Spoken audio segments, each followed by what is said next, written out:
guys, welcome back to my channel Winnie's Walls. Fresh flavors every other day. இன்றைக்கான recipe பார்த்தீங்கன்னா super and டேஸ்டியான ரொம்ப டிஃப்ரெண்ட்டான kozhukattai recipe தாங்க பார்க்க போகிறோம். அண்ட் வீடியோக்குள்ளே போகிறக்கு முன்னாடி என்னோட வீடியோ ஃபஸ்ட் டைம் பார்க்கணும் சேனலில் மறக்காமல் சப்ஸ்கிரைப் பண்ணிக்கோங்க. ஃபர்ஸ்ட் வந்து இந்த மாதிரி 7 to 8 செம்பருத்தி பூவை இந்த மாதிரி பெட்டல்ஸ் மட்டும் எடுத்து வச்சுக்கோங்க. அதை வந்து தண்ணியில் ஆட் பண்ணிவிட்டு நல்லா கொதிக்க வைங்க. அந்த எசன்ஸ், அதாவது இந்த இதில் இருக்க பூவில் இருக்க எசன்ஸ் எல்லாம் வந்து தண்ணியில் இறங்கி இந்த மாதிரி கொதி வந்ததுக்கப்புறம் அதை வந்து ஃபில்டர் பண்ணி எடுத்து வச்சுக்கோங்க.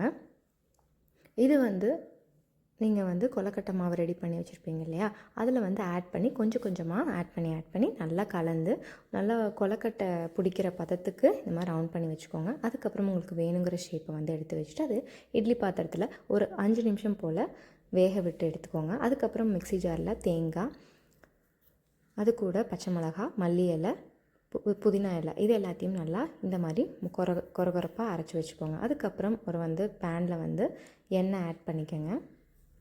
எண்ணெய் ஆட் பண்ணி எண்ணெய் காஞ்சதுக்கப்புறம் கடுகு,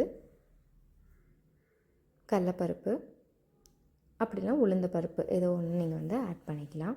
அதுக்கப்புறம் கருவேப்பிலை, காஞ்ச வரமிளகா, அப்புறம் நீங்கள் அரைச்சி வச்சுருந்தீங்க இல்லையா அந்த தேங்காய், இதையும் நல்லா உள்ள கலந்து விட்டுக்கோங்க. அதுக்கப்புறம் கடைசியாக நம்ம வேக வச்சு எடுத்துருக்க இந்த கொலக்கட்டையும் நீங்கள் உள்ளே ஆட் பண்ணிவிட்டு உப்பு உங்களுக்கு வேணுங்கிற அளவு எடுத்துகிட்டு இதெல்லாம் நல்லா கலந்து விட்டுட்டு அந்த தேங்காயோடு எடுத்து சாப்பிட்டிங்கன்னா அவ்வளோ டேஸ்ட்டாக இருக்குங்க.